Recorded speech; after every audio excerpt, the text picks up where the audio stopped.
Ladies and gentlemen, we are live. Welcome to the Yango Show. It is April 1st, 2025. Silly Billy and Ango are here to kick off the show on April Fool's Day. Can I ask you a question? Sure. Where'd the Silly Billy thing come from? Why is that a thing? I seen it. I seen it yesterday. I don't know. I was just messing around and it's funny. So now we're going to start calling you Silly Billy. Very, very interesting. So now I get to be Silly Billy. Cool. I'm with it. Silly Billy's here. Happy April Fool's Day. Silly Billy TKO is joining us here on the Ango Show. It is the start to a new month. And as always, I'm super excited to be doing this live stream. Shout out to everybody in the chat. Obviously, yesterday we had WWE Raw, which was a very, very good episode. And I did a post show. Billy did a watch along. It is very rare that I do post shows, so we're not going to review the show in particular, like segment by segment or anything like that. We have a variety of things we're going to talk about, and of course, we like to drive the conversation forward with you guys in the chat. So we're going to talk about the things that you guys want to discuss today, as well as some of the things that we want to discuss today. But most importantly, you guys can help drive the conversation further. We do have our super chat goal. God, dude, I'm Silly Billy, huh? This guy's Silly Billy. Silly Ango. But we do have our super chat goal active. Also, maybe you guys didn't see this. You're probably wondering, why is there like this mug on my screen? Yeah, what's going on there? There's something called a hype jar, and I tested it out yesterday. So basically, every time there's like new members or super chats, you fill the jug, I guess. And I don't know. I thought it was kind of cool. Yesterday we were doing it, and you fill it up. So if you guys want to drive the conversation forward and you guys got questions or comments or anything you guys want to talk about that you want guaranteed read and responded to, just consider dropping a super chat, whatever it may be. Couple shout outs. I just want to say shout out to Darth Bane, Cedric's in the chat, Phil Batway, Vic Woods, Chester, David Decker, Billy That Kid 22, Lon Reyes. Shout out to everybody. Let's try to fill up that mug, huh? I think that would be kind of cool. I don't know, bro. It was so funny because yesterday doing the show, we were filling it up, and then sometimes, like, I don't know if it's like an issue with the animation, but like somebody dropped a super chat, and then the thing that goes in the jug or the mug or whatever you want to call it, like it didn't fall into it. I don't know. It was so funny. But it's a really cool thing, and it's a hype jar. So the more hype that we get, obviously, the better, and it tells us that we're doing a good job with our show, which obviously we always appreciate that. But it is an interesting day because I did talk about it in my video that I dropped this morning, and I kind of want to start off with this. We had a article come out by BJ Bethel. He released it on SEScoops.com, and basically it was the reveal of the AEW on Max numbers. And of course, the AEW sickos, like the really, really hardcore, really crazy, ridiculous people on social media, are just touting this as a massive win for AEW. And then you have the E-drones, which are the very, very psychotic hardcore WWE fan accounts that also hide behind avatars. This is basically, when I think of E-drones and the sickos, I think of people who hide their face and they talk about wrestling in a very hardcore way. They drive the tribalism online. And you can't really pay too much attention to it because I genuinely believe it's all disingenuous. But of course, a lot of people are taking this as a massive win for AEW. And I actually talked about it in my video. I said, if these numbers are accurate, I think that is a very good indication that AEW being on Max has been a very, very big win for them. Like that TV deal, like basically for those who don't know, the numbers came out by this person, obviously didn't reveal sources, but this individual came out and said that AEW is about 500,000 viewers on Max within the first 24 hours of the show being active. So obviously I look at this, if the numbers are accurate, I said it in my video, I think this is a really good thing for AEW because not only does it show that the partnership with Warner Bros. Discovery is great for them, but it goes to show you that there is an audience on that actual app. And one of the things that doesn't get talked about, Billy, and this is why I really want to talk about this conversation today, but the thing that doesn't really get talked about with AEW is the fact that the max numbers have been a secret. And I think a lot of fans say, well, it's just numbers. Like, why do you care? Well, for me, I care because I'm an analytical guy. So, like, Billy knows this as well. But I'm very, very in tune with the analytics of my YouTube dashboard and, like, my Twitch dashboard and TikTok and Twitter. Like, I look at analytics every day. There's millions and millions and millions of views that watch the Ango show. There's over, like, 800,000 regular viewers in the span of like a 2-month period or something like that. So 800,000 individual people. Like, it's crazy numbers. And it's just fascinating to me because then it's like, okay, well, that shows that you have an opportunity, right? If you have 800,000 viewers in the span of 2 months, that shows that you have 800,000 individual accounts that could potentially subscribe. Okay, well, why do I only have 78,000 subscribers and not 800,000? Well, maybe not everybody of those people actually subscribe to channels or whatever it may be. There's a lot of things that you could do with the data that you're given. So to me, when I look at AEW on Max, it's not, 500,000 viewers is good or it's bad. To me, this is an app that has 150 million people. If AEW only has 30,000 viewers on this app, that's a big problem. And maybe that's a problem with Warner Bros. Not putting it on the front page all the time. Maybe that's an issue with the advertising and the marketing or whatever it may be. So if we finally got an indication of 500,000 viewers, and I look at that as a positive.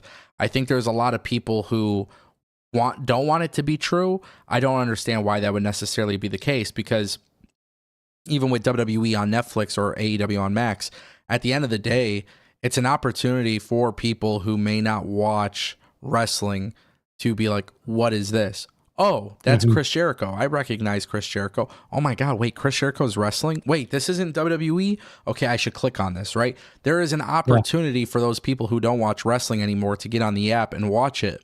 And then obviously it is up to the pro wrestling company, whether it's WWE or AEW, it's up to them to create that like good enough product. A compelling product to capture them. So, Billy, first let me get your like overall opinion on this, because WWE, AEW, obviously, you know, the fans are so funny about this kind of stuff, but you saw the reports, you see the talks. We're going into WrestleMania season, which right now AEW is also starting to warm up a little bit. So kind of give me your overall reaction when you see this is happening on the AEW side of things. Well, like I've said before, I'm never a person who wishes down upon another company like AEW, right? So you want to see them succeed, and you see these numbers, and kind of like you said a moment ago, it's good, right? Nobody should be thinking bad about that. That if you are, then maybe you're just a weird person. So number one, it's a really good thing for AEW that they're doing these types of numbers, and like you said, you know, the partnership is most likely working under that regard. But the next thing is that, you know, to discuss the fan outrage, it's as simple as that. It's fans love to get outraged over things that don't necessarily matter to them as a viewer, right? So they love to say, "Oh, look at AEW's numbers; they're doing so well." Ha ha ha! WWE, and then WWE fans will love to say, "Oh, well, it's still nothing compared to what we're doing." Ha ha ha! Look at us. It's all very, very weird outrage overall. Like it's never not going to be. And I think fans, it's fake. It's not real. It doesn't actually exist. I had made a tweet yesterday, kind of in reference. MJF had posted something online talking about the John Cena and Cody promo and how AEW mentioned WWE and WWE mentions AEW. And I said, yes, kids, if everybody sits down and listens, two companies are allowed to exist at the same time, and they're allowed to know about each other, right? So I just find it weird that people go back and forth about these things. Like, no, I want AEW to succeed. I don't know about anybody else, but I've said it numerous times. I want them to do well. I want them to thrive. I want them to continue to have success. Like Ango said a moment ago, they're heating up. The TV is getting really good, and if you're not paying attention, well, then, you know, that's on you. But regardless of the fact, they are doing really well, and they're starting to move forward in the direction that we've wanted them to move forward in. They're starting to listen to the criticisms. But that's just my take on it. Yeah, I do find it fascinating, though, because when you look at AEW in recent weeks, it's really been an improvement of TV. And I think what's really crazy about this is, like, the wrestling war and the tribalism is so stupid. And trust me, I know what it's like on social media, because sometimes I do poke fun. And for me, it is funny because I just laugh at people. Like, I don't think people get it, but like, they'll sit there and they'll have their comments and shit. And I'm just like, bro, you don't understand that I'm literally laughing at you. Like, this tweet I made was so I can laugh at you. And people don't get that because they just take it too serious. But the tribalism thing, it's like, tribalism isn't necessarily a bad thing, but the problem is there's so many people who take it way too serious. And the reality is there's actually no point in doing that. And in addition to that, it's like, when you really look at the metrics, right? And it's like part of the title of the stream, but AEW beating SmackDown. Now you have a narrative because the SmackDown numbers came to 1.3 million viewers this past week. And then you have people who are like, oh, well, AEW is beating SmackDown. Well, it's like, that's not necessarily true. And the thing is, you can't use TV viewership as a way to say this is how many people actually watched. What you could do, though, is say, hey, this is how many people watched on HBO Max. This is how many people watched on Netflix. It's different because Netflix, it's like YouTube, right? Like, there is accounts that are logged in. They have the amount of accounts. They have the amount of watched minutes. They have the amount of data of the demographics of the account and the region that they're watching from.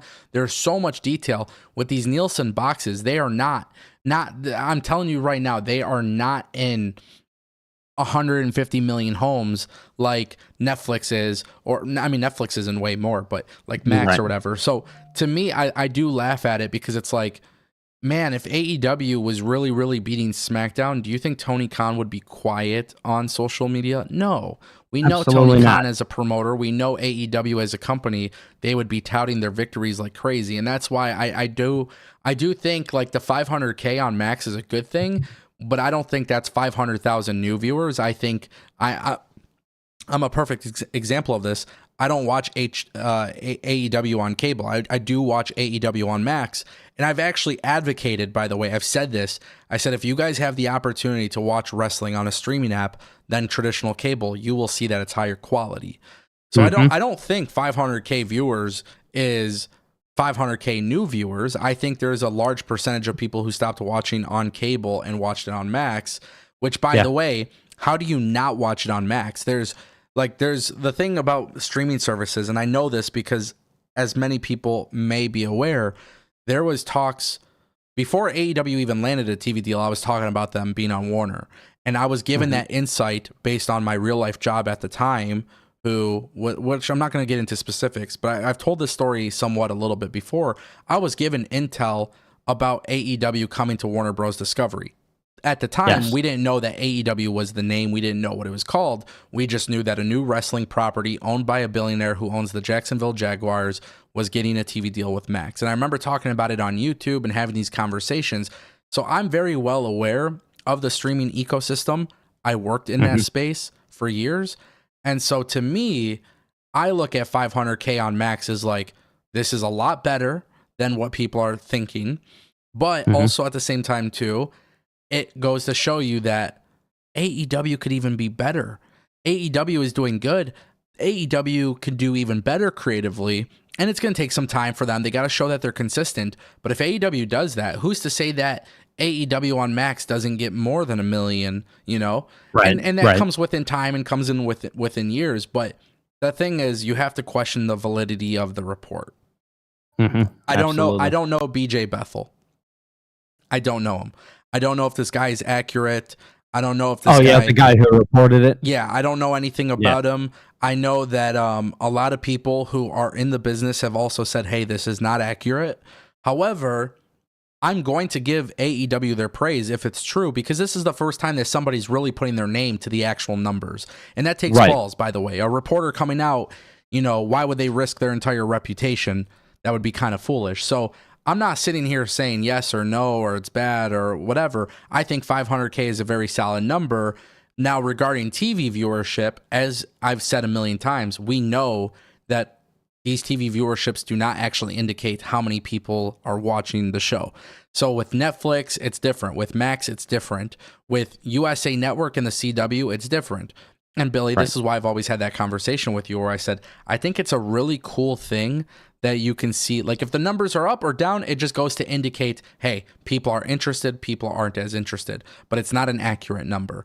Very true. So if it comes out, you know, that AEW on Max drops from 500K to 300K, well, they lost 200,000 viewers, right? That's a problem. But if Max goes from 500K to 1 million viewers, they gain 500,000. Okay, well, it's being simulcasted. So are those 500,000 new viewers, or is it what is it, right? But at the end of the day, that's still a very strong indication of who is actually watching or how many people are actually watching. And that's why I kind of want to have this conversation too, because a lot of our talk on today's stream will be more oriented towards WrestleMania as we build to it. But at the time where this is at a weird time, Billy, and maybe you could chime in, but like I feel like wrestling, WWE has consistently been just growing and growing and growing significantly. Like they're not losing momentum, they're not losing steam. They're getting the ticket sales, they're selling astronomical ticket prices, and they're still selling. And this company is on fire. And AEW is on a very different.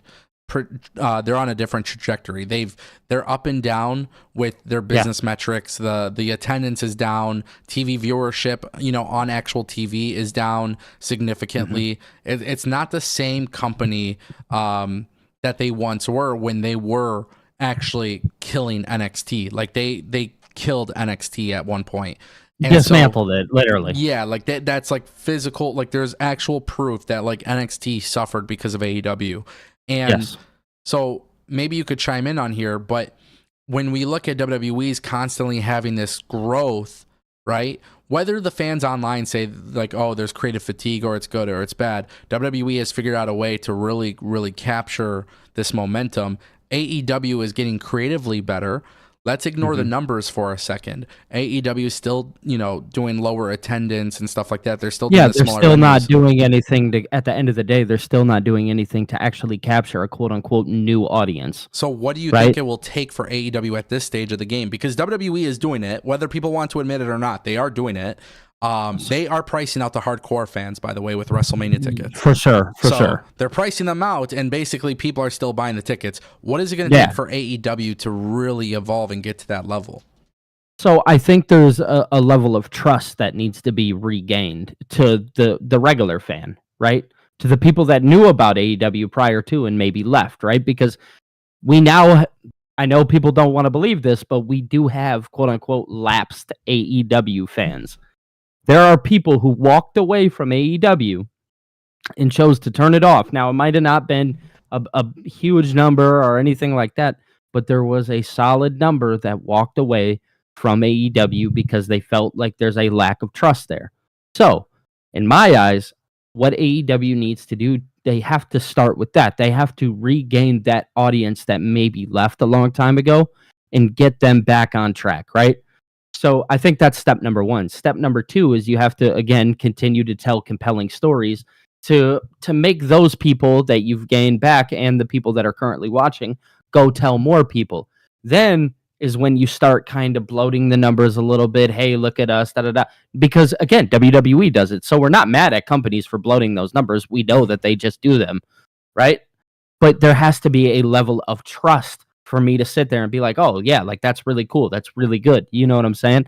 So I think it's just gaining that lapsed fan. That's what AEW needs to start with. And they need to put a focus back on that, but not make it the main focus, because what AEW had done to make those fans walk away in the first place is that they focused too much on their hardcore audience. When you focus too much on a hardcore audience, nothing is bound to grow, right? Because then you put yourself in a box and suddenly you're trapped in a box that you can't seem to escape. AEW needs to get that lapsed fan back that maybe walked away to go just back to WWE because maybe they were just a fan of the booking that WWE was doing, whatever the case is. They have to gain them back. And then you go out, you let them tell more people like, hey, look at what AEW is doing. Like us right now, we're sitting here having a positive conversation about AEW. That's important. That's a step. It may not seem like one, but it is. Yeah. I do find it fascinating too, and we do have some super chats to get to, and we'll get to those in a second. But I do find it fascinating because I think like if you look at AEW, really the turning point was CM Punk. And then it's so crazy because CM Punk joined WWE at a time where they were gaining momentum, but now the momentum has really been secured. And I think maybe Tony Khan, I don't know Tony Khan on a personal level, but I think Tony Khan, I would like to hope that Tony Khan is regretful of posting that footage, because I feel like that was a very, very significant moment where you did alienate a large percentage of your audience. That's where you create a lapsed fan. Yeah, and the thing is, too, with AEW, creatively, they are doing just so much better right now. It's not perfect, right? There's no such thing as perfection, regardless of the company. But it's getting a lot better, and it seems like they're a little bit more focused. And I always say, when AEW is focused, they are really, really good. And right now, they are really, really good.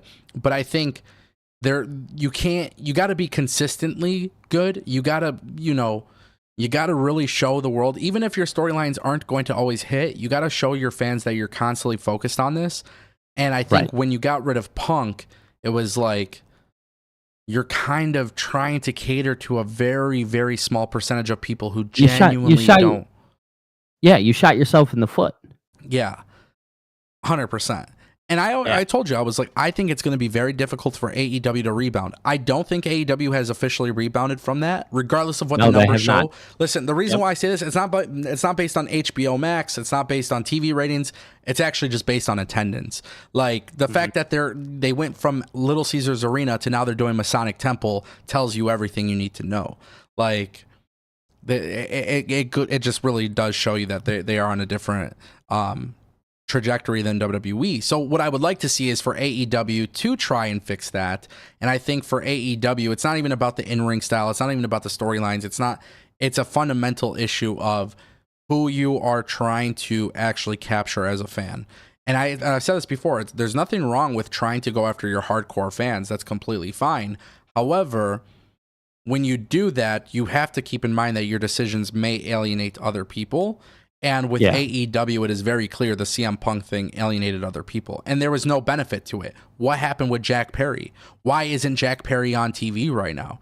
Like, if that was supposed to be the benefit, then it wasn't. It was very clear you did it for a ratings pop. And now what did you do in the meantime? You're doing smaller venues. I think the smaller venues look cooler. But the reason why you're doing smaller venues is because you haven't really figured out a way to put asses in seats anymore. You got rid of the person who was very responsible at a time for your large gates. And so for AEW, I do think it's always going to be hard to come back from that. But at the same time, too, what we are seeing in the past month creatively is a lot better than what we've gotten in the past several years, right? So build upon that, make it bigger, make it better, and keep doing it. And I think people will eventually come around to being like, okay, this is a different company. And I just want to say this too, because the reputation of Tony Khan actually matters. And I want to make that clear. Tony Khan has not been a despicable human being on social media lately. He has not been this guy where you see him trashing other organizations or trashing WWE. He's just talking about his show. Yeah, he's just promoting his stuff.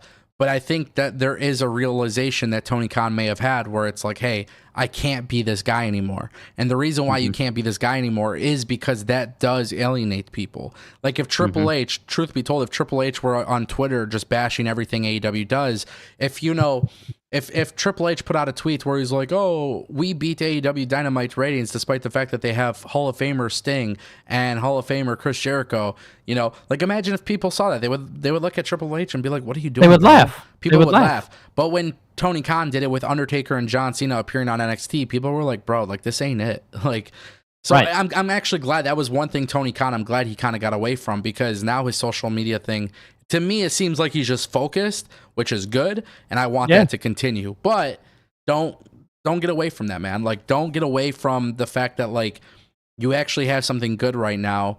Just keep doing it, and eventually people will see that you've changed and your company has changed, and they might give you another chance. And then the realism that comes from that is, hey, maybe it's not going to be 500K on Max. Maybe it will be 1.1 or 1.2 million, and that would be phenomenal, right? That would be amazing for AEW. And not only amazing for AEW, but guess what? That's going to make WWE be like, hey, this company has finally understood that they had to make some changes, and now that pushes WWE to be better. Because let's just be real, if AEW didn't exist, WWE could be as lazy as they want, because they're just going to keep doing their thing. But I think AEW existing and all these companies existing basically tells WWE they are forced to actually be good, you know? Yeah, absolutely. Absolutely. Let's get to these super chats. I do want to get to these super chats. The hype jar is filling up. We got a couple super chats. Tolino Channel said he dropped 40 rupees. He says Gunther became the first man to taste bloodline. That's crazy. What did you think, by the way? Because you weren't on my post show, and you didn't do a post show, but really quick, you see the Gunther, Jimmy, and Jay thing. I said this is exactly what the story needed. It's already been a good story going into it, but now they're really, really kicking it up a notch. What was your reaction to this, bro? Because Gunther beat the shit out of Jimmy. So I'll tell you, I posted a clip on TikTok of the during my watch along. They made me black and white it because it was so violent. So I had to black and white the footage to even upload it. So it is exactly what the feud needed. Now people are going to cheer Jay more. WWE heard your criticisms. They listened to what you were saying, and they followed through. Right? Yeah. So be happy. I know I'm happy. I'm excited for Jay to win the world championship from Gunther, because it's going to be amazing now, because now he has something to fight for. Yeah. And it's not just him not being able to do it. No, he hurt his brother. Yeah. So now Jay winning that world championship is going to be very, very, very, very, very special. I was going to say, too, it's one thing for Jay just to win the Royal Rumble as a surprise, and then he, gets the championship thing. And then it's cool because now he had a little bit of doubt. But then you put him in this situation where it's his brother. And it's like, I think this is going to really crush Jay. I talked about it yesterday. There was a tweet that I saw somebody post, and I swear I can't remember who posted it, so my apologies. But I mentioned it yesterday. I thought it was really cool. They're like, imagine like before WrestleMania starts and Jay's like about to walk off to the ring or whatever. And Roman Reigns is right here and just like gives him like that little baby face rub. Like, hey. You are that'd a world be champion. Solid. That'd be fire. You are main event Uso. Yeah, so that would be really cool. Like you get the Roman Reigns rub. Jay makes his entrance through the crowd. You open up WrestleMania. He wins. It's a feel good moment. You start off the show with a banger. And the cool thing for Gunther too is Gunther is gonna be like, he should be dominating Jay, honestly.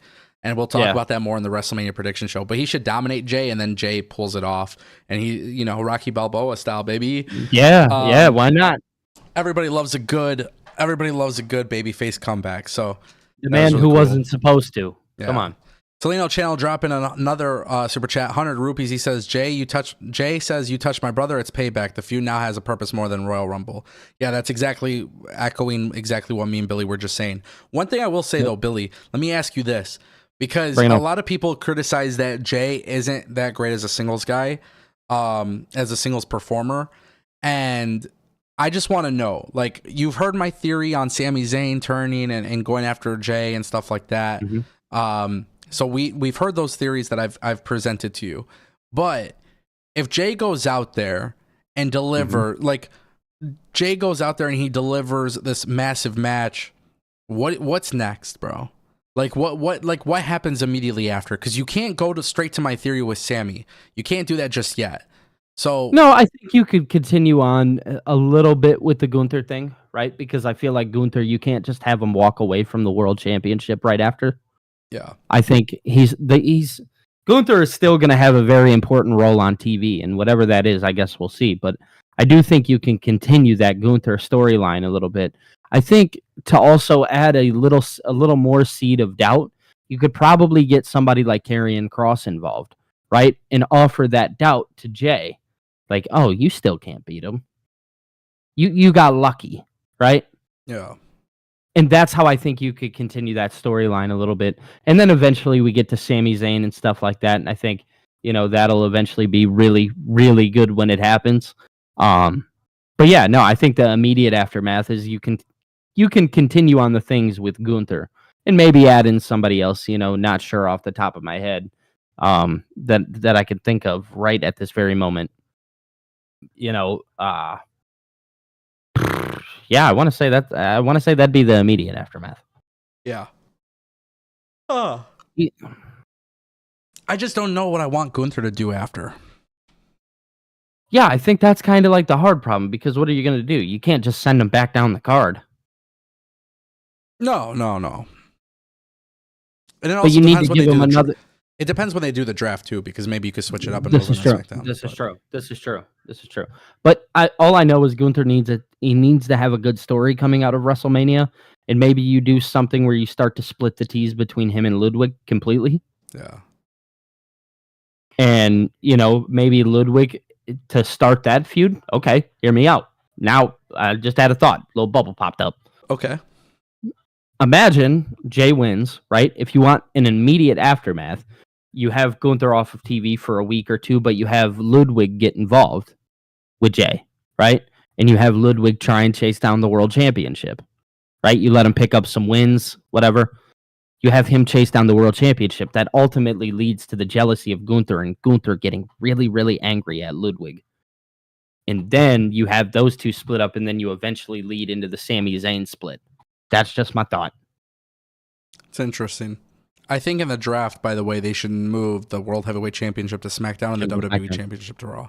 They probably will. I think that would be a wonderful idea. Probably won't. I don't know if they will, but they probably should. Tolino Channel follows up with another $100 rupee super chat. He says Cody cooked Cena cooked Cody. Crowd got a delicious meal. Ingredients: Vince, Tony, Stardust, Vanilla, Cena, Jorts, but Rock drama is still a mystery. No, I don't think the Rock drama is still a mystery at this point. I mean, John Cena did mention the Rock. No, he didn't. He did. He mentioned the Rock in his promo. He just didn't explain why. When did he mention him? Cody mentioned him. Cena mentioned him. Oh, how? He mentioned him in the promo. Either that or I'm tripping, but I remember him. I remember the Rock being brought up. But I will say this. Regardless, it doesn't even matter. I think I explained it very well in my post show yesterday. So Billy, I'm going to bring this up to you and your thing, because we kind of talked about it even at 12 p.m. But I think the ultimate thing here is Cena's no longer being advertised. People think Cena won't show up, which also means Cody's not expecting Cena to show up. So at this point, what I really need is The Rock and Cena to show up randomly on a Raw to beat Cody's ass, maybe on the go-home show before WrestleMania, something like that. And it makes a lot of logical sense, too, because Cody would never see it coming because John Cena's not even being advertised on this farewell tour. That's kind of how I'm looking at it. Yeah, because John needs some kind of get back now. Cody put his hands on him. One thing John is not is a person who he doesn't take things lightly. Yeah. Right? Cody put his hands on him. Now John has to come back for vengeance. That's just how it has to go now. Yeah. Great promo. That's my thought. Oh my God. Amazing. I loved everything about that. It's exactly what WrestleMania needed. Yeah. We had been begging for that for two weeks. Yeah, for sure. Maybe even a month if you talk about the Elimination Chamber after that. We had been begging for something like that. We needed something like that really bad. WWE finally, again, listened, heard, delivered, right? Yeah. And WWE tends to do a really good job at doing that every so often, is listening to the criticisms and hearing what people are saying and ultimately capitalizing on it. Yeah, I agree. Shout out to Tolino Channel for those super chats. Phil dropping a $4.99. He says, I think Dynasty is a huge test to bring back those lapsed fans. You get them and your product back on track. It's a small step and every step counts. Mm-hmm. Yeah, no, 100%. I mean, that is very, very true. And the problem is with AEW, it's everybody knows their pay-per-views deliver. It's just their TV isn't consistent. And I think that's probably the biggest concern is like Dynasty could bring back fans, but if your TV product isn't as consistent, I do think that hurts. So it's tough. Like, it's genuinely tough to say what will happen. But I will say, to bringing back the lapsed fans, it's not going to be it's not a several month thing. I mean, CM Punk left, 2 years ago? Yep. Like, but you do have to think that they had a fall off after that. So to gain the lapsed fan, you're right. It's not going to be an overnight thing. It's going to take time, but there is a step. This right now is creatively the most momentum they've had in 3 years. Absolutely, but creatively doesn't really matter at the end of the day if nobody's watching it. Correct. So, therefore, like Phil said, this is their chance. You have an opportunity, run with it. We know their pay-per-views are going to be good. Now, if they want to do this correctly, you put the belt on Swerve. Hopefully they listen to our criticisms. Hopefully they heard it. If that is the case, then I think AEW has a good summer coming for All In. And not to cut you off, but also I think if Swerve wins, then I think that pretty much guarantees that Darby probably isn't going to be back in time. Yes, exactly. Shout out to Phil for the super chat. We're going to give a shout out to True Styles. He dropped a super chat for $5. It's his first super chat on the channel. However, True Styles did not actually leave a comment. I did see a message after, though. He says, Gunther is a beast. So I don't know if that was supposed to be part of his super chat or not. But I actually want to shout out True Styles. And I did talk about True Styles yesterday as well. True Styles left a tip on the Stream Elements link for $4.20 over the weekend. And anytime I see people do this, I always want to reach out. And I don't know how to reach out to True Styles, but I want to reach out to True Styles because of that. It was very, very nice of him to drop a tip over the weekend. We weren't live or anything like that. And then today he dropped a super chat. So shout out to True Styles. Appreciate the love and the respect, brother. It does mean a lot, and that never goes unnoticed. So appreciate you, my man.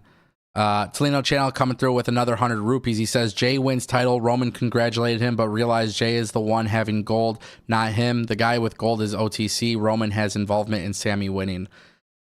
I don't want to speculate on this because I think it's too much, to be honest. I think it's going to be very simple with Sammy and Jay. I don't think it has to be bloodline deep.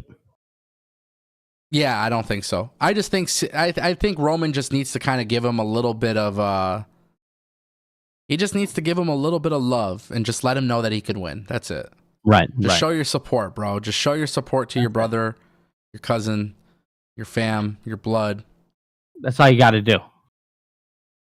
Yeah. Right? Simple stuff. However, and I got to say this, I love Roman Reigns. But we don't need a Roman Reigns title reign.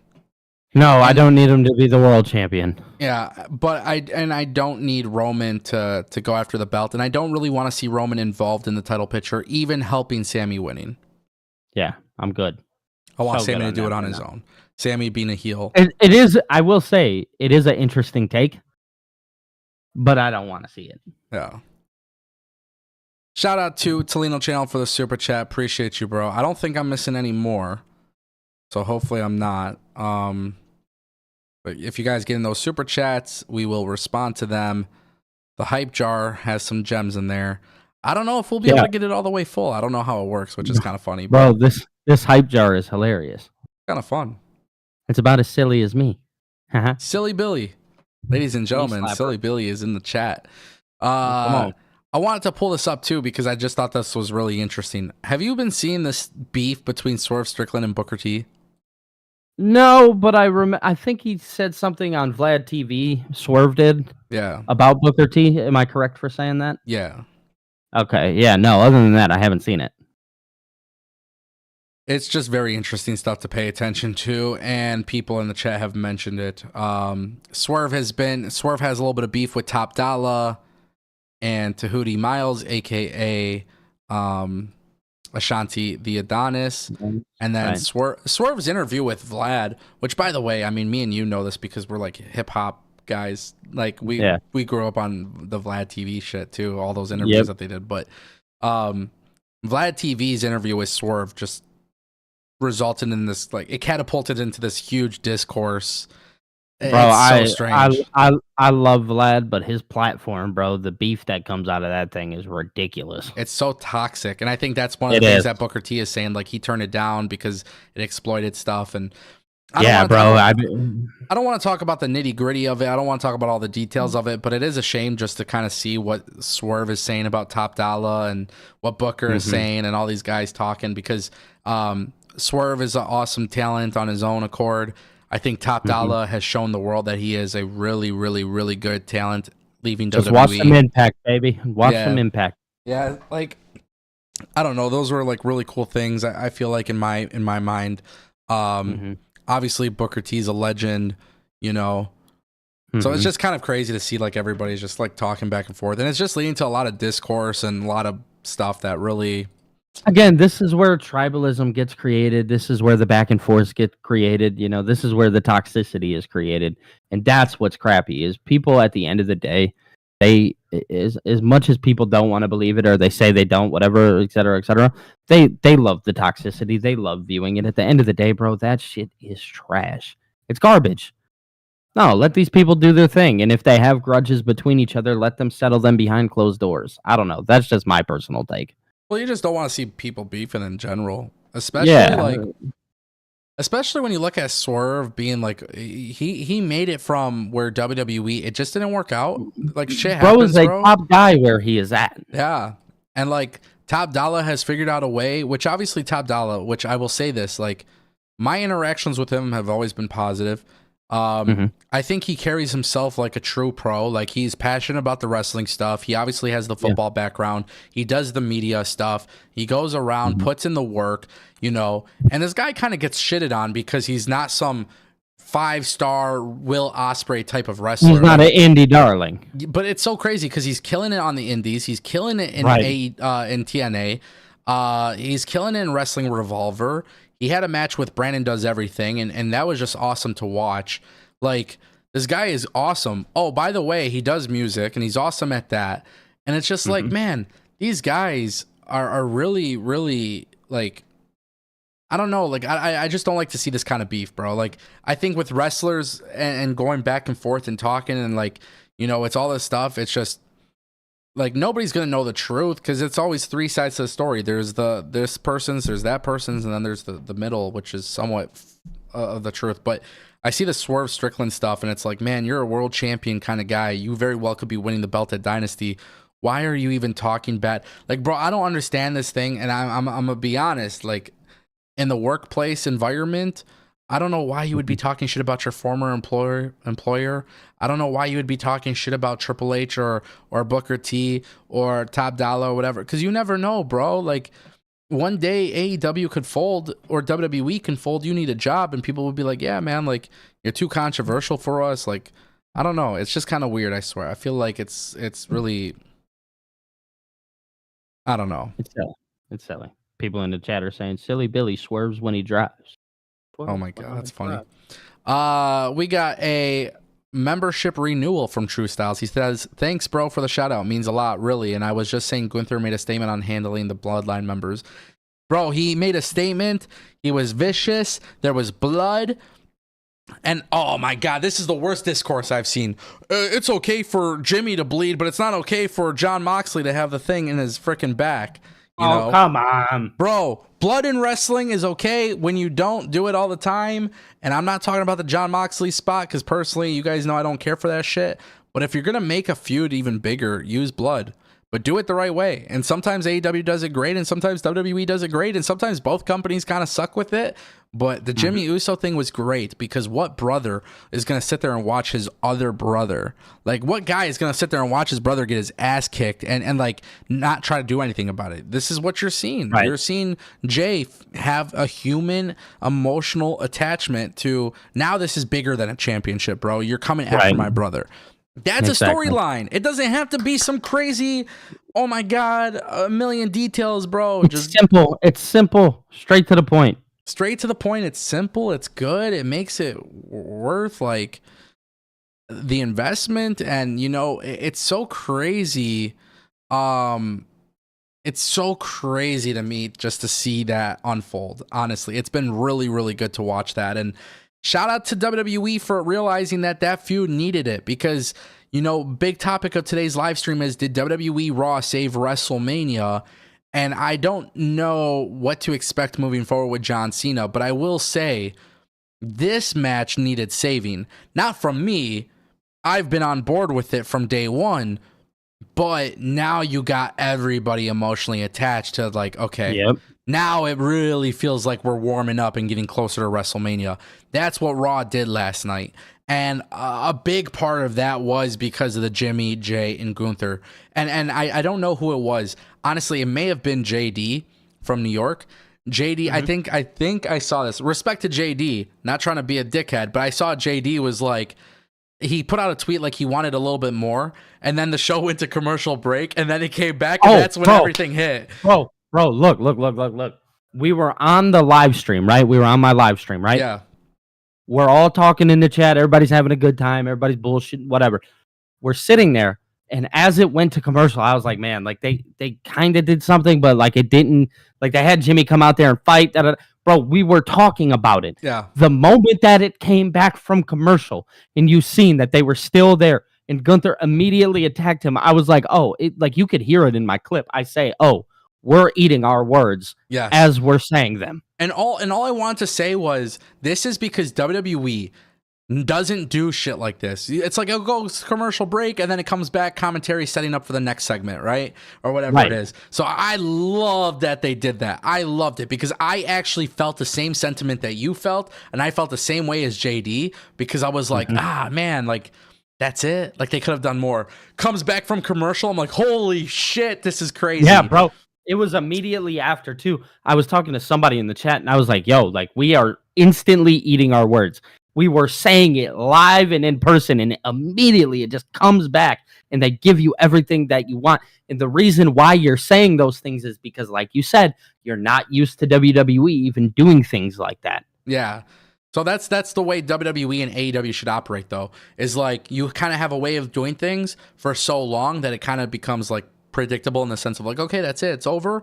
Do this kind of stuff. Go to commercial break, come back to a feud or a random ass brawl or whatever it may be. Like do these kind of things because it really shook me when not shook me, but I was like, I just kind of felt like, damn, bro, that was it. Like they could have done more. Like, yeah, for sure. You could have done more. Holy shit, you just came back and did way more than I anticipated. You did a lot more. Yeah, yeah. That was just really good production right there. That was really it was. Whoever made that call. I don't know if that's a Triple H call or an agent or Lee Fitting or whatever, but genius. Yeah, that was very, very good stuff. And I just want to point out it was funny because I remember seeing JD tweet about it, and people were giving him shit about it after the fact. But it's like, bro, that's real time analysis. You're watching something and it goes to commercial break. You kind of anticipate that, like, okay, that was it. What the hell? And then sure enough, it came back and guns blazing. WWE it got crazy and filthy and bloody and felt really personal, and being zip tied to the rope. It's like this wasn't a new creative concept. It's a creative concept that's been done before, but it's just how they executed it so well, and that was something I really liked. Thank you to True Styles for renewing the membership. Shout out to Phil for a $9.99 super chat. He says, we've seen people's confidence get rattled while facing Gunther before. We saw it with Sammy at WrestleMania 40 and he won. Now it's happening with Jay at WrestleMania 41. He looked defeated last night. He's got to fight for it. Yeah, I mean, listen, bro, like the thing with Jay is, and we said it earlier, but it just goes to show you that the storyline needed something to get people emotionally attached. And the problem with pro wrestling is and I genuinely mean this, Jey Uso, the hate, we've said it a million times, the hate for Jey Uso is forced. It's fake outrage. It's people being stupid, right? Like, it's obvious. Yeah. People are just not being genuine about it. There is criticisms towards Jay that I think are valid in terms of in-ring ability. May not be the best in-ring talent as a singles guy. That's to be expected when your entire career you have been a tag team guy. But it's not like Jey Uso is going to go out there and have a bad match with Gunther. And I've said this before, if Jey Uso goes out there and delivers a massive, massive match with Gunther, and they produce this match incredibly well, Jay is going to take the world by storm because he's already got that casual audience love, right? Now it's just a matter of, can you get people online to start talking about you? I think WWE will. I think Jay and Jimmy are so good at the emotions and the theatrics, and yes, dude, this is like, they're good storytellers, and so they are going to be great in the future of WWE as singles acts. I think for Gunther, the story is Gunther, and yes, Phil's right. You know, we saw with him and Sammy. Nobody expected Sammy to beat Gunther last year, bro. Nobody expected it. And so when you see Sammy, like, it was such a great moment. And Gunther's losses really in WWE. He lost to Braun Breaker. Who else? Ilya Dragunov in NXT UK, and then Braun Breaker in NXT 2.0. Then Sammy, and now Jay. Like, this guy does not have many losses. So now he's really underestimating Jay.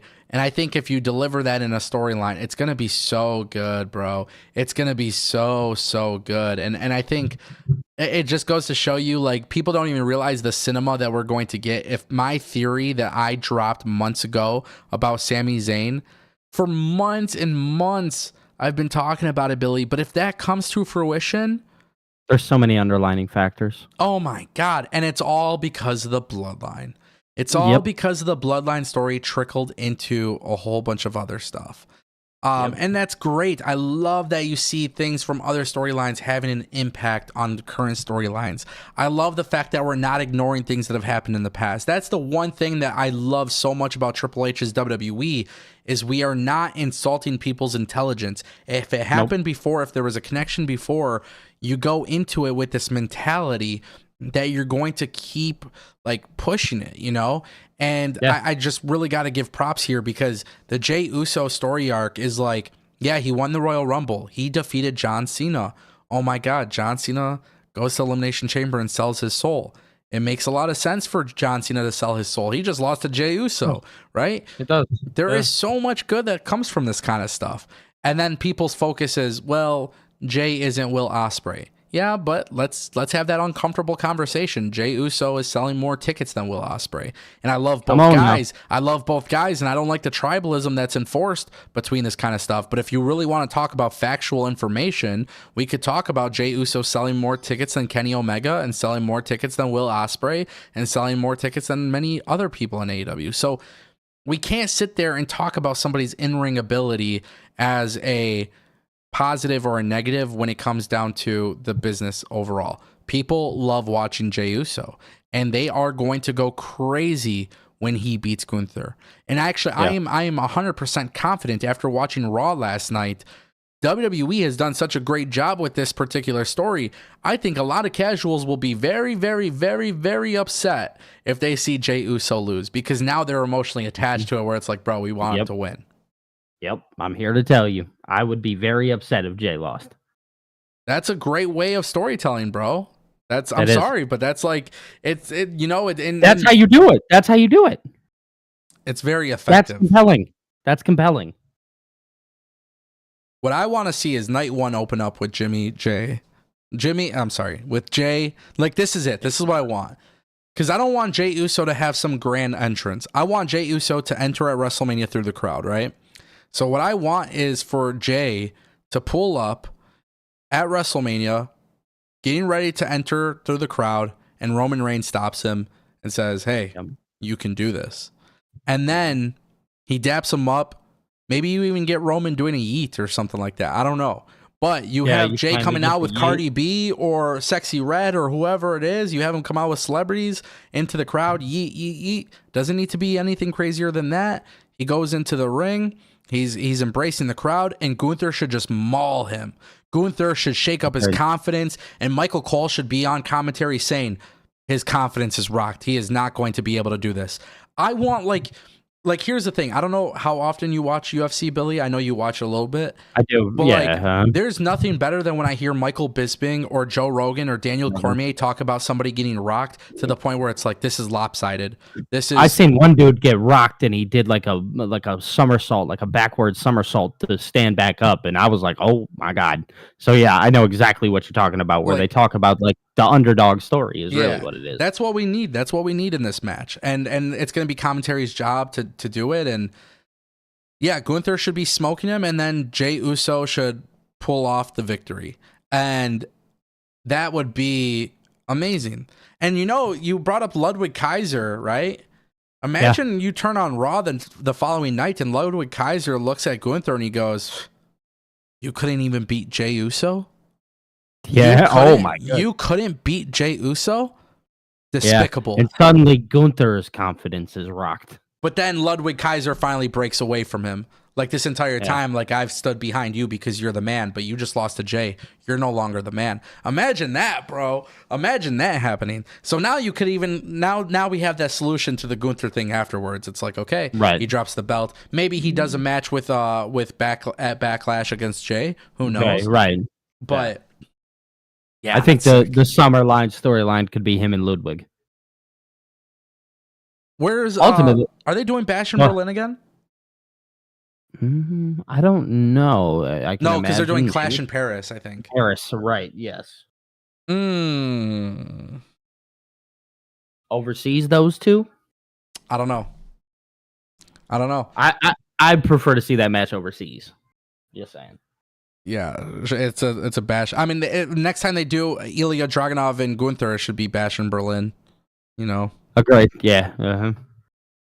Shout out to Phil for the super chat. A lot of great stuff there, man. Give me 1 second, Billy. I'm gonna actually let you chat with the chat for a second. I'm just gonna go grab a water because my throat is parched. This man has no water. He needs to stay hydrated. I'm here to tell you, water is your best friend, guys. If you guys aren't drinking water, you need to do better. How's everybody doing today? What's everybody's takes on Raw? Give me a rating on the show. We're not asking for Dave Meltzer's ratings. We're asking for the chat's ratings. What is your guys' ratings on Raw? If you want my personal, 8 out of 10. It did what it needed to do. It moved the show forward. But yeah, we're here. 7.5, 6 out of 10. I give Raw an 8 out of 10. Trey, I like that. I don't hate that. Chester, 9 out of 10. 8 out of 10. About to watch. Oh, serve from the 6. You haven't even watched. 8 out of 10. It was average. Okay. So you guys have about the same. You guys are about the same as where I'm at with it. 9 out of 10 is what Phil says. Okay. It was nothing special. Billy, do you think if Gunther loses at WrestleMania, it will hurt him? No. Gunther, we just talked about it a moment ago. Gunther's going to be fine. Michael said 8 out of 10. David said 9 out of 10. Yeah, so we're all kind of roughly in the same realm. It's not a 10 out of 10, but it did exactly what it needed to do. It moved everything forward. There were some more exciting parts. We haven't even talked about the Judgment Day stuff and everything with that, the Braun Breaker, Penta, Finn Balor, Dom Mysterio.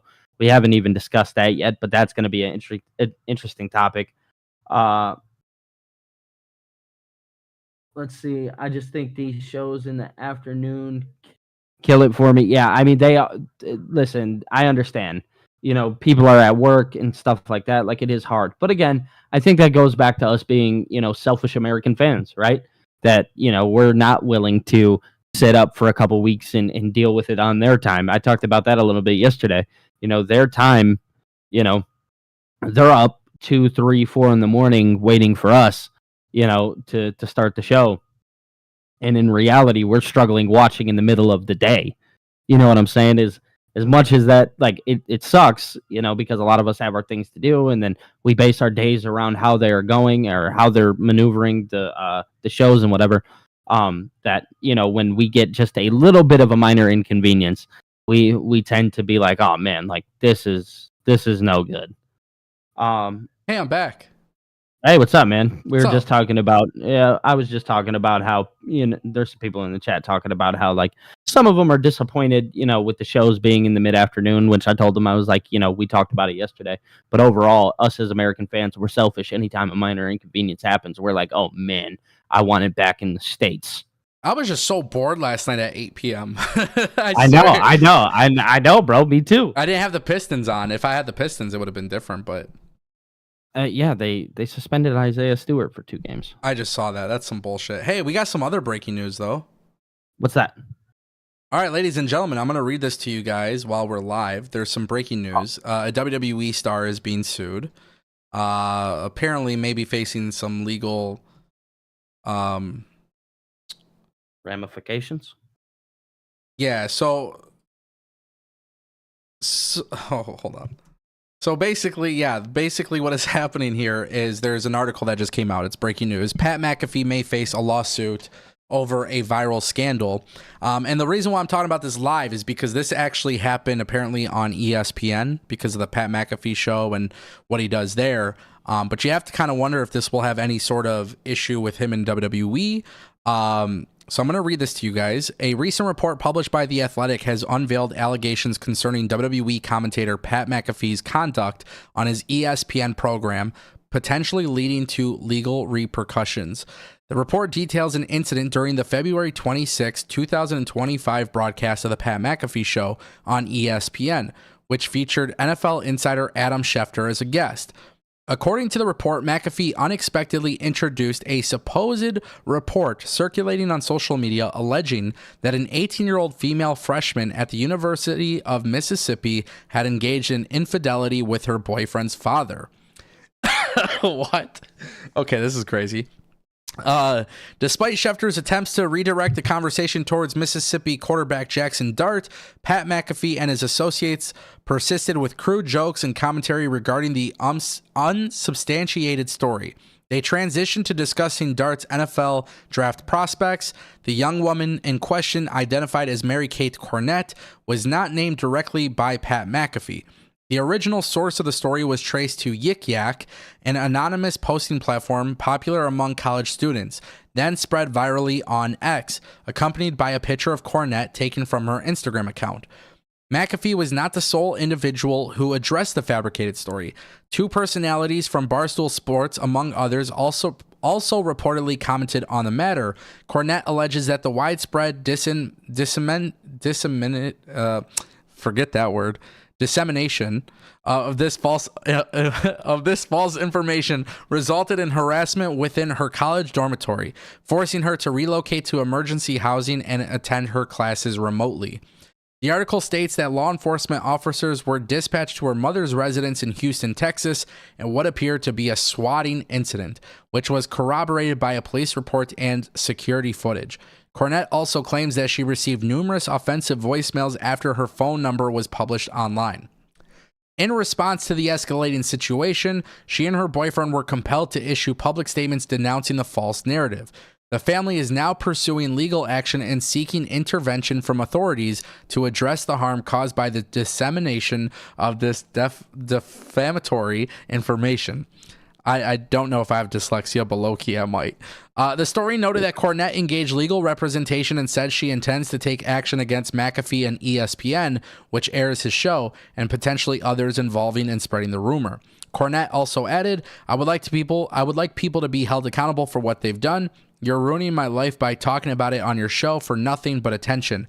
But here I am staying up until 5 a.m. every night, throwing up, not eating, because I'm so anxious about what's going to happen for the rest of my life. And she has hired legal counsel. Now, you guys might be wondering, why are we discussing this live on the Ango show live? But of course, Pat McAfee is a commentator for WWE on WWE Netflix. Billy, what are you thinking? I mean, I'm no legal counsel. I'm no none of that. But from what it sounds like, I mean, it doesn't sound good. You know what I mean? Obviously, WWE is going to have a feeling towards this, especially as it gets more publicized. You know, I think that's just at the end of the day what WWE is going to do. That's how they maneuver.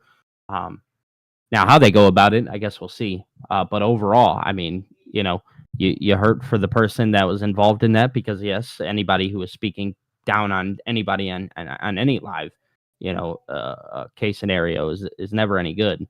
You know, especially if it's not necessarily deserved, right? So overall, I'm not going to give too much thought on it, but, you know, very, very shitty situation overall. A lot of people say that, like, the Pat McAfee show, which I enjoy watching the Pat McAfee show. I think so do I. I think they're very entertaining. I think the people that they bring in there as guests are great. But a lot of people say that sometimes Pat McAfee and the guys, on the show, they kind of just go too far with things in general, right? Mm-hmm. And it's an interesting thing because technically this is an ESPN situation, but you have to wonder how WWE would respond to it because he is an active member of their television product. And really, I guess that's. Go ahead. I guess it's all gonna depend, in WWE circumstance. I guess it's all gonna depend on how ESPN responds. Yeah, I think WWE will act accordingly. It's so interesting because I feel like cancel culture is so prevalent in today's day and age. Like, I personally look at this as like, cancel culture exists and everybody just wants to get canceled, and or not everybody wants to get canceled, but I think a lot of people want people canceled. But there is also, and this is where we may argue a little bit. As much as cancel culture does exist, and they have existed for a really long time, and it's been a prevalent thing on the internet. No matter what, now it's turned into a point to where people will say things thinking that there's no repercussions behind what they say. And so what I was gonna say is, what I was gonna say about that was, WWE has kind of been different with cancel culture. WWE kind of doesn't really follow the trends of cancel culture. So I am curious to see how WWE does respond to that, because obviously with Pat McAfee, he is a big deal within the WWE eyes. I mean, he is essentially the reason why Corey Graves isn't a commentator on Raw, right? WWE likes the value of Pat McAfee's name. I do agree with you. They'll probably follow suit with whatever ESPN does. However, it's really strange with ESPN, because when it comes to Pat McAfee and controversies before, or when people try to criticize Pat McAfee for having Aaron Rodgers on the show or whatever it may be, I do think to a certain extent, ESPN is kind of even laid off of that, where they're like, hey, we're not worried about this. We're not doing anything about it. So I do think to a certain degree, if ESPN doesn't do anything about it, WWE probably won't do anything about it. However, I do think there would probably be a conversation with WWE to Pat McAfee. Even yesterday on Raw, and obviously this is a little bit different, but on Raw, he was introducing Michael Venom Page from the UFC, and he got it wrong. He got it wrong, and then he was like, "Oh, I have a hard time reading." Like, maybe WWE will have a conversation with him of like, "Hey, just be very careful with some of the things that you're talking about on commentary. We love you to be free spirited, but." Even yesterday, Michael Cole made a comment about the JFK files and stuff. And this isn't WWE, bro. WWE doesn't typically talk about things like this. So, I think maybe to a certain extent there would be a conversation, but I don't think WWE, there's been so much other stuff that have been talked about with WWE and other legal situations with WWE that things haven't really been done about. So I don't know if, I don't think WWE will necessarily make a change, but I do think if this were to get bigger and actually ends up becoming a bigger issue, maybe they would pull some strings. Like I said, it would just they'll act accordingly. So crazy, man. So crazy. Very, very. Well, crazy. That's the reason why you guys should watch us live, because sometimes we just talk about random stuff that pop up like this. This was a breaking news story, and yeah. Just tune in. Why not? Yeah, exactly. Do we have any more super chats to go through? Did I miss any while we were talking about that? Because I wasn't necessarily. I was obviously reading the article. I wasn't paying attention. Right. Did we miss super chats? Did you get any super chats on your channel that maybe we missed? Nope. Okay.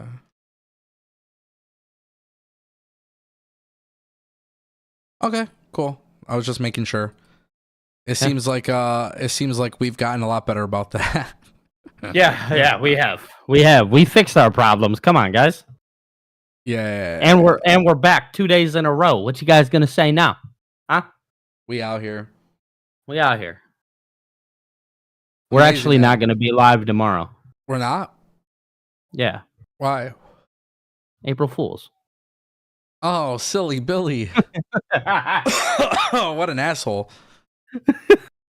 That's funny. Not really. Come on now. Shout out to David Decker. He says Ango and Billy is the best YouTube wrestling show. I think so. I think we're the best. Shout out, David. Thanks, man. Shout out to David. I think we're the greatest around. That's just personal. Speaking of April Fools, who has the worst April Fools joke that you've seen so far? I haven't seen any because life's been kicking my ass. Really? Yeah, if anybody makes a joke today, I'm gonna be angry. Oh my god. Yeah, I think I really do believe that I think April Fool's is dumb. Last year I had some fun with it, but it's just dumb. I mean, honestly, I'm a POS. If I'm being quite honest, to my mom. My mom probably gets it the worst from me. Nice. Because every year, I mean, I call her and I tell her I'm having a baby. Oh God. Yeah, she doesn't like that. Yeah, you joke about it, and the next thing you know, you accidentally do have one, and then okay. Silly Billy gonna have a little Billy. A little silly Billy. Little silly Billy, yeah. Definitely not something to be joking about. David Decker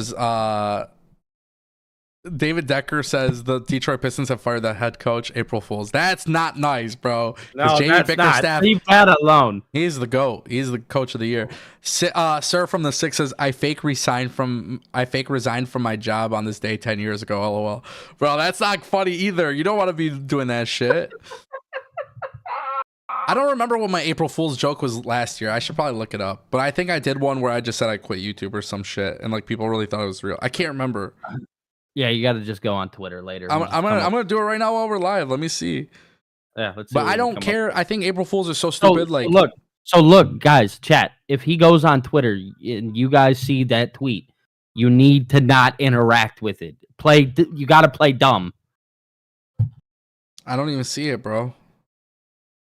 I be tweeting. Cedric said he's unsubscribing to you, Ango. You're a bad news source. Damn. April Fools. Did Vince McMahon buy out TNA today? No. Who said that? That's one thing. I will say I will never post April Fool's videos because I remember last year I even tweeted it out on 4/1/24. News accounts posting fake news on April 1st without saying it's an April Fool's is weird and dumb as fuck. And I hated that shit because I remember a lot of companies were like, "Oh, WWE bought AEW," and like, "Oh yeah. Don't go spreading fake news." Yeah, crazy. All right, you guys are getting out of hand in the chat. This is funny. Bro. They are. That's funny. They're going insane. I think that's it, man. I don't think we really have.